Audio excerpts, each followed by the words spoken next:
Yeah. Paul, how do you describe that win?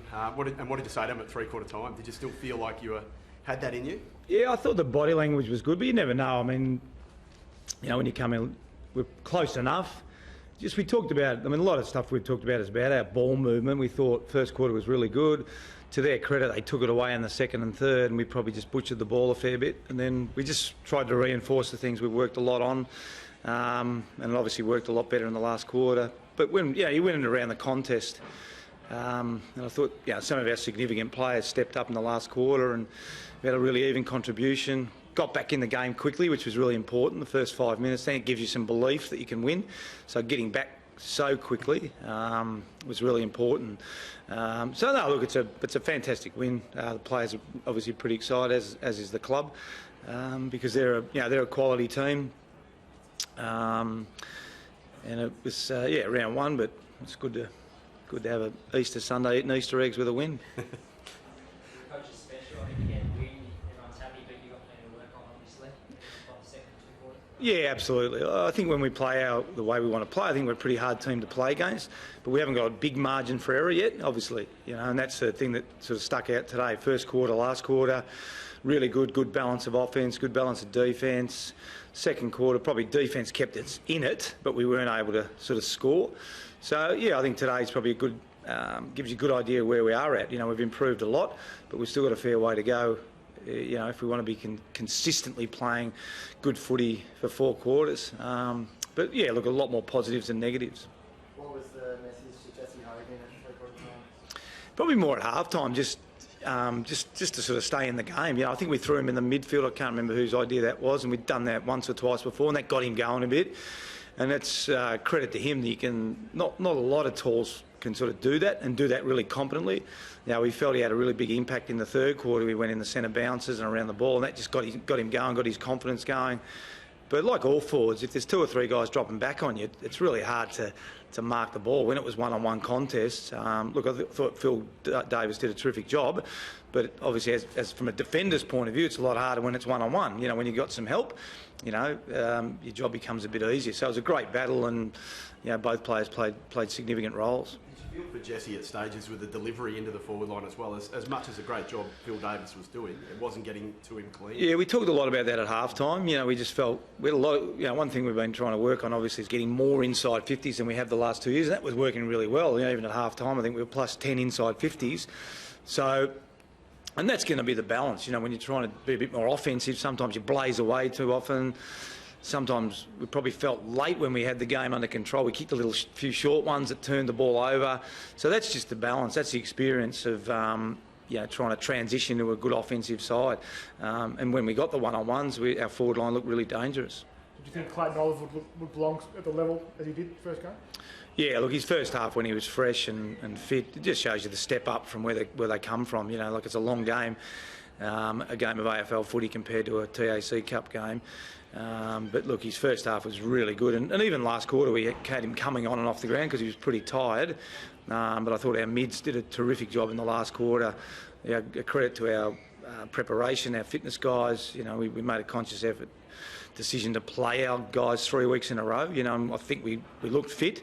Obviously, Clayton's a young kid, so that was to be expected. But he certainly got a lot of help, as you'd hope. But it was a good debut from him, wasn't it? Jack Watts looked good all day, Paul. Yep. He really stepped up in that last quarter. Do you feel this could be the start of him becoming a real leader? Yeah, look, that's 4 games in a row. I know 3 of them are NAB Cup games, but 4 games in a row and there's significant moments. The mark he took, the kick to Jesse Hogan early on, he was terrific. He's probably our most dangerous forward all day, and looked like he was going to impact on the scoreboard or create something for us. I thought it was a significant step forward as the pre-season and the 3 NAB Cup games have been. So look, it's terrifically pleasing. He's worked really hard over the pre-season. He's starting to get some really reward for his effort. Is that where you're seeing playing most of the year, sort of next to Jesse and that sort of? Yeah, look, we definitely we've tried him a bit in the last 2 years just to try and move him around a bit, but that's certainly the role I think he plays his best footy. The third tall, or even at times out of the goal square. He's super smart, good ball user, definitely a lot fitter now. His contest work's terrific. A couple of really good contests throughout the course of the game. So, yeah, look, if we can get him forward to centre with Hogs and the other quality forwards. When we did get it down 1-on-1, we did look pretty dangerous. When we bombed it in second and third and allowed them to roll back, it made it a bit harder. Yeah, exceptional. Yeah, really good. Yeah, I think over a 4-quarter performance, probably our best player, I'd say. You know, just consistently cracking in, and you know, obviously had a lot of mates throughout the course of the game, but probably his consistent contest work and his ability to get to the ball, can make tackles. Yeah, it was a really high-quality 4-quarter game. Yeah, I think so. Yeah, I think so. 20 points down, struggling to kick a score. Maybe not last year. Back end, I thought we had some really good responses, but certainly first year. As I said, I mean they're a highly rated team. So to come back from 20-odd points down at 3-quarter time is a really good step forward. So look, as I said, I think it just shows the improvement we're making. But as you said before, the second and third quarter shows us that we still got a long way to go to get to where we want to get to. Ben Kennedy showed today the reason you went out and recruited him. He was outstanding for a lot of. So who was that? Ben Kennedy. Yeah. Look, no doubt. I mean, the 3 guys that debuted for us today, Kennedy, Bug, and Oliver, are competitors. You know, they showed today that Kennedy was terrific. Some really crucial moments, and certainly his field kicking was really positive. Getting into good spots. Buggy fought hard all day, and we talked about Clayton. So yeah, it's been it's only one game, but a good off-season in terms of what we're after and what we produced today. Each player is sort of a defensive mid. Are you expecting him to play that role? Yeah, he played off half back, but I think I said to the guys before the game when we talked about the team, we are a lot more interchangeable now. I mean, that's obviously been a big turnaround in personnel over the last 2 years. You know, 30 players in and out of the team. So I guess when you put our team up on the board now, it's less predictable. And then we injected Bernie in the midfield late in the game. We threw Nathan to half-back, and Nathan was terrific off half-back. So, look, it just allows us to do different things and become a bit more unpredictable. And in the end, probably the changes we made, I mean, the players have got to execute it, there's no doubt about that. But the changes we made, Bernie in, Nathan to half-back, I thought Jeffy Gartler going to a wing was a really good move. So those things we couldn't have done 2 years ago. It was impossible. You know, it was Nathan and Bernie and then Dom and, you know, Jack. But now, you know, there's a lot more to work with, that we can move some players around. How do you see the black veil between Mumford and the next time? Yeah, look, everyone respects Shane. He's a high quality player, a premiership player, and probably the little bit of the heartbeat of their footy club, isn't he? Like he's so important to them. So Max, terrific battle, terrific duel all day. Both players significant contributions to the game, and certainly from our point of view, we thought Max had a very, very good game.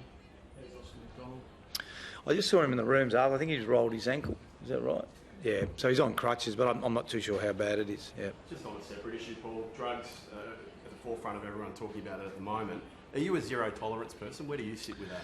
Well, generally speaking, I think I've said that before. You know, I mean, that's probably the thing that we best do, or we like to think as 18 clubs, is player welfare. You know, that's something we pride ourselves on. That's just not us, but every single footy club. And every other issue we're across, you know, whether that be a guy missing a massage, you know, a guy being late for training, and probably one of the most significant issues we'd face with, we're left in the dark. So that's probably my main frustration, that it's sort of been taken away from us. And I understand why, and I understand the rationale and all those sorts of things, but yeah, I'm certainly a zero tolerance man. Thanks, guys. Appreciate it.